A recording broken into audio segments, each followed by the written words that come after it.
Welcome to the Manna at the Tap podcast and the new liturgical season. This is the week of Pentecost. I'm Gloria, and I'm having the pleasure of hosting this podcast, a journey of spiritual exploration designed to offer your palate daily manna.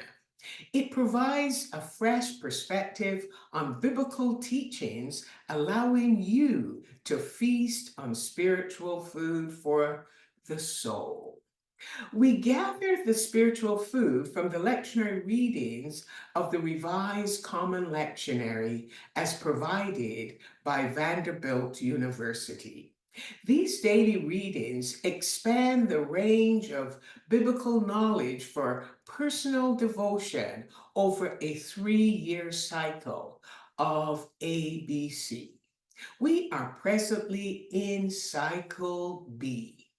We invite you to continue to join our community by listening to the daily biblical readings and following the daily prayer on our website, tapestryministries.ca. As you engage with this podcast, you will deepen your spiritual understanding and feel connected with others on the same journey. The lectionary text for today is 1 Corinthians chapter 12, verses 12 to 27.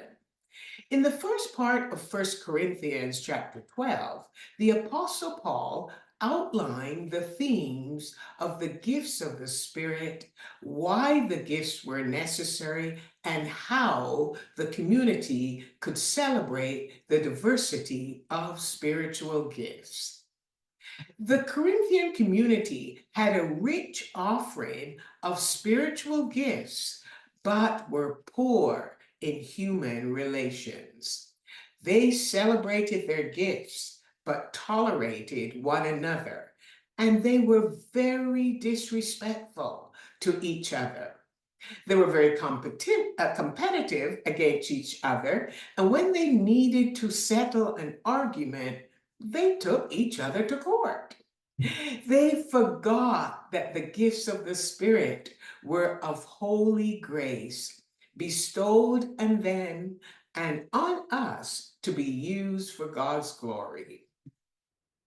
In the lectionary reading for today, Paul developed a metaphor of the human body to illustrate how the community at Corinth could have proper relationships with each other and be respectful of each other.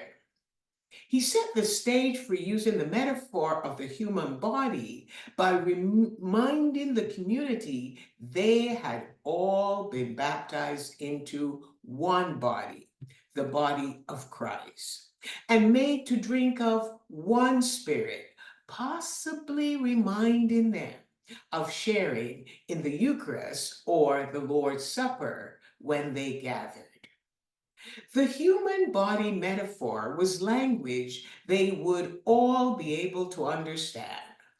All body parts are equally necessary for a body to function, and highlighting specific parts of the body is to the detriment of others, and it's problematic for the whole body. Paul challenged them to consider their bodies as metaphors for the body of Christ. Our body has many parts. We've got limbs, organs, cells, but no matter how many parts you can name, you are still one body. It is a comic relief as Paul describes the various parts of the argument. The foot says, I'm not elegant like the hand embellished with rings. I don't belong to this body. The eye telling the hand, I don't need you. And the head telling the feet, I don't need you. The claims are all about the individual without seeing how important it is to be interconnected and interdependent. Individual rights or personal freedoms are secondary to the good of the whole. When one part of our body is suffering, it affects the rest of the body. So the whole body of Christ suffers when one of its members suffer. Hopefully, the community will see how this metaphor applies to them. So he called them to each see themselves as part of the body of Christ, and each one of them was essential to the body of Christ. As we enter the season after Pentecost, let us be courteous to one another. We may not have debates about spiritual gifts in our communities, but our debates may be markers or divisions of identities along social, economic, racial, gender, and political lines. Our challenge is to keep our significance from getting blown up into self importance. No matter how significant you think of yourself, we are only that because of what we are a part of.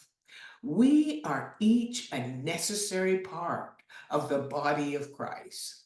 The best way to get along is to remember Jesus' one command: love one another as I have loved you.